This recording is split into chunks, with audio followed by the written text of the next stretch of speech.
ہماری بات کوئی ہمارے سے کوئی پوچھنے والا نہیں.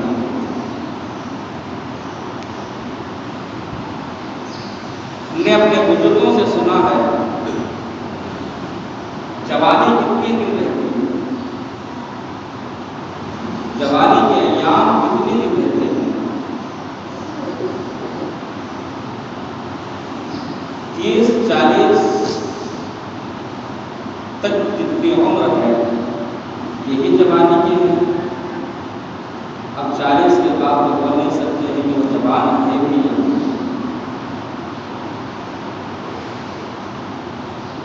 یہ کہتے تھے بڑھاپے میں کہاں ہمت، بڑھاپے میں تو ہمت تو ہوتی نہیں.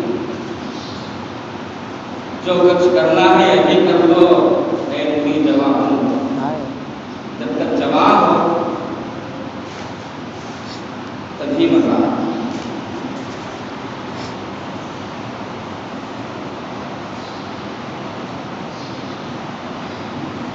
میرے پیارے آقا صلی اللہ علیہ وسلم کی پیاری نگاہ آپ نے کسی مخلوق کا ذکر کروں گا.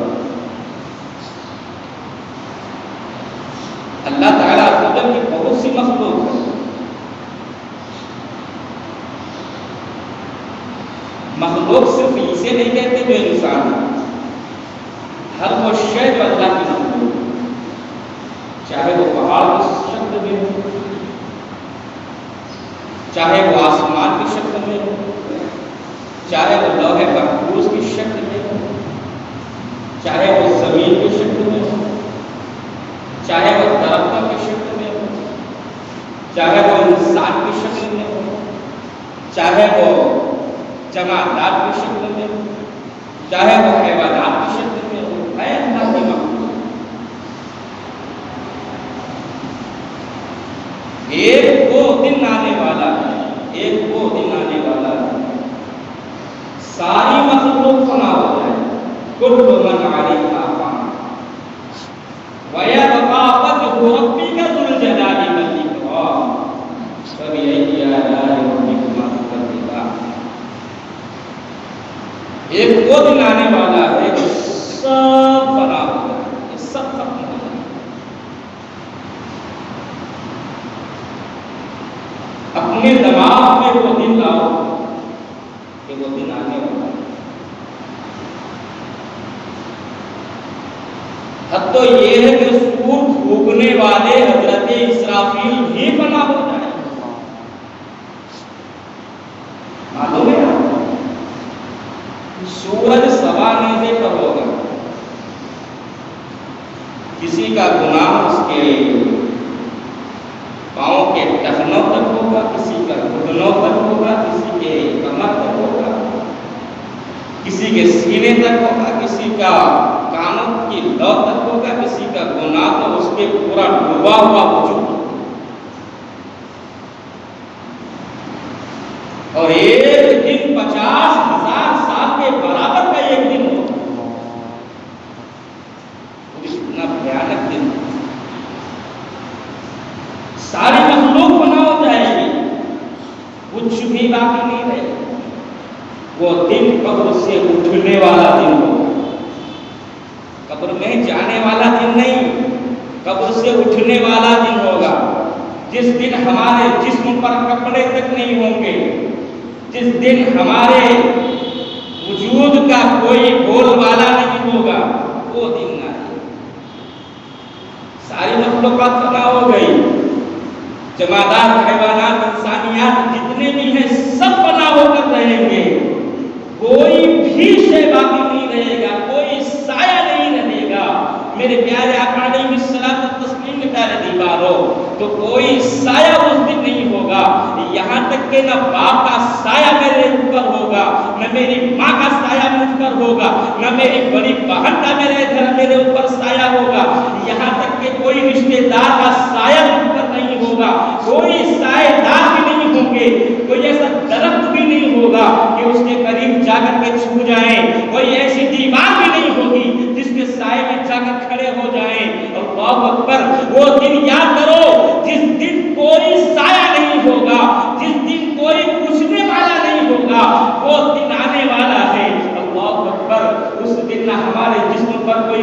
ہوں گے، جس دن ہم محشر کے میدان میں دوڑ رہے ہوں گے، وہ دن آئے گا۔ اللہ اکبر، میرے پیارے آقا علیہ الصلوۃ والتسلیم کے پیارے دیوانوں، مستقبل کی فکر کرنے والوں، آج میری باتوں کو غور سے سن لو کہ مستقبل صرف دنیا کے لیے مت بناؤ، مستقبل اگر بنانی ہے، اگر تمہاری جوانی بنانی ہے تو آخرت کے لیے بھی تو بنا کر رکھو، کیونکہ وہ دن آئے گا جس دن نہ ہمارے وجود کام آئیں گے، نہ ہمارا کوئی سایہ ہمارے ساتھ کام آئے گا۔ میرے پیارے آقا علیہ الصلوۃ والتسلیم کے پیارے دیوانوں، اب مجھے کہنے دیں تو اس دن کوئی سایہ نہیں ہوگا، لیکن ایک ایسی مخلوق ہے جس دن اسی کا ایک سایہ ہوگا، اور اس سایہ کو کہتے ہیں عرش، عرش کا سایہ، عرش کا سایہ ہوگا۔ کون سا سایہ ہوگا؟ عرش کا سایہ، عرش کا سایہ ہوگا۔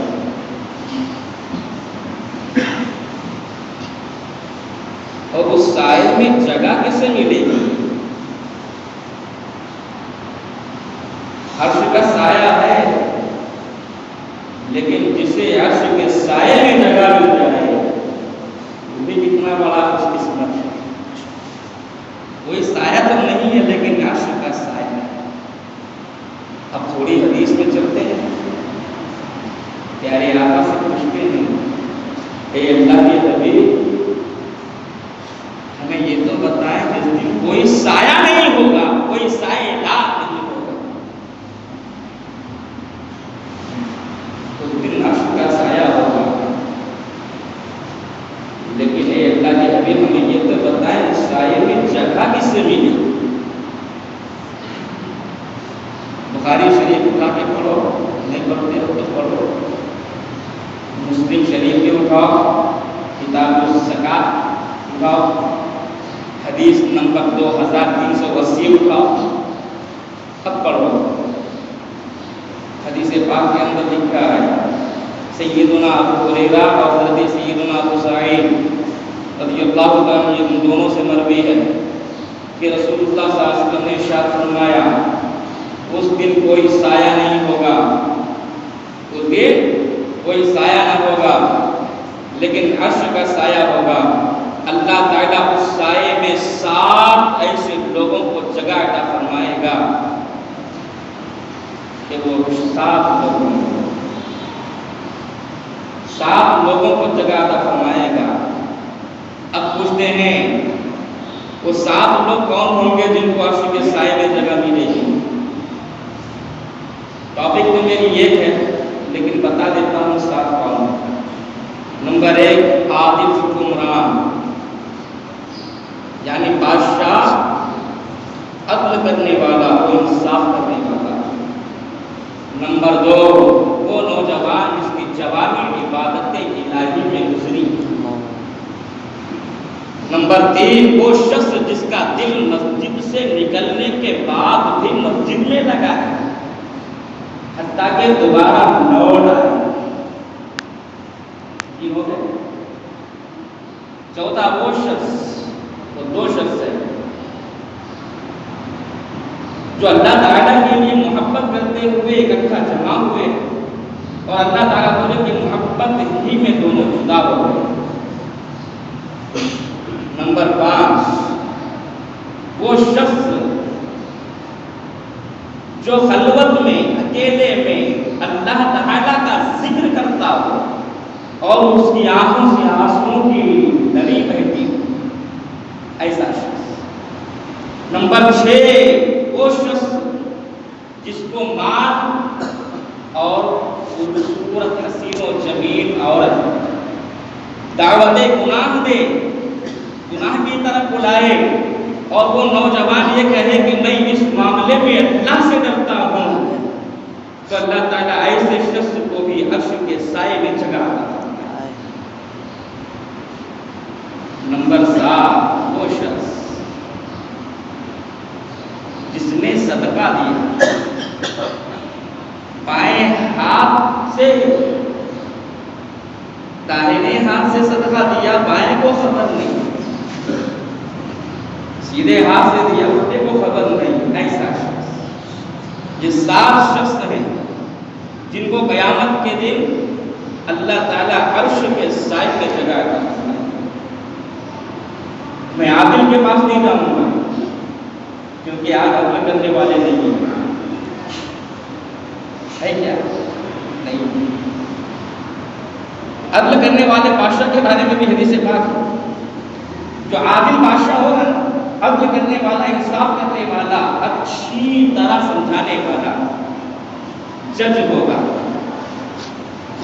اچھے سے سمجھانے والا، عدل کرنے والا، انصاف کرنے والا جج ہوگا.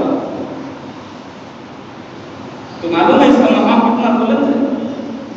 پھر آقا فرماتے ہیں قیامت کے دن عرش کے دائیں طرف، عرش کے سیدھی طرف نور کا منبر لگا ہوگا اور اسی پر یاقوت سے بنا ہوئی کرسی ہوگی اور اسی تخت پر وہ بادشاہ بیٹھنے والا ہوگا، عدل کرنے والا، انصاف کرنے والا.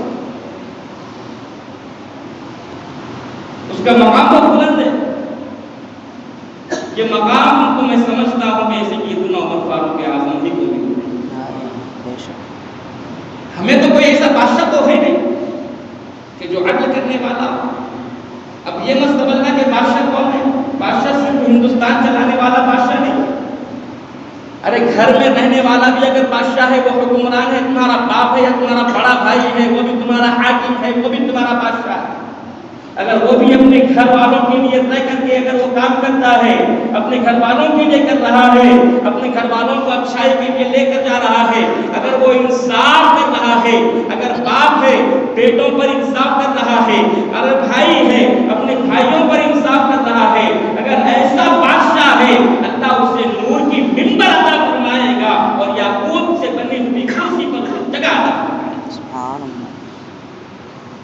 لیکن میں وہاں نہیں جاؤں گا. وہ نوجوان جس نے اللہ کے لیے عبادت کی،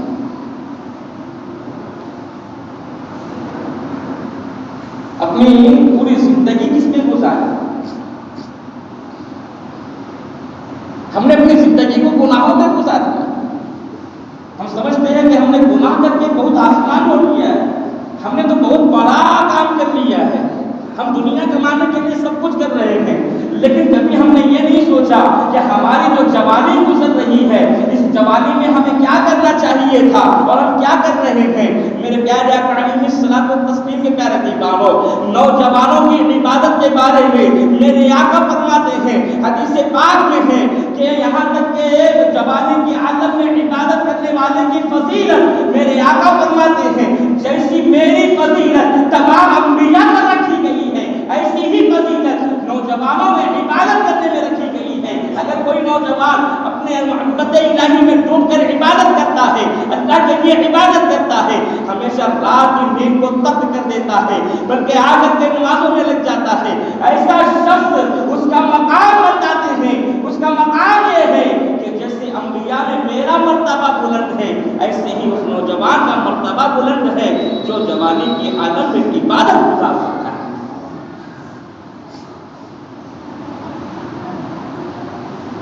کہاں ہے نوجوان؟ سو رہے.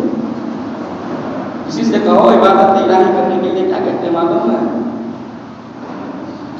ارے وہ تو رحمت للعالمین ہے.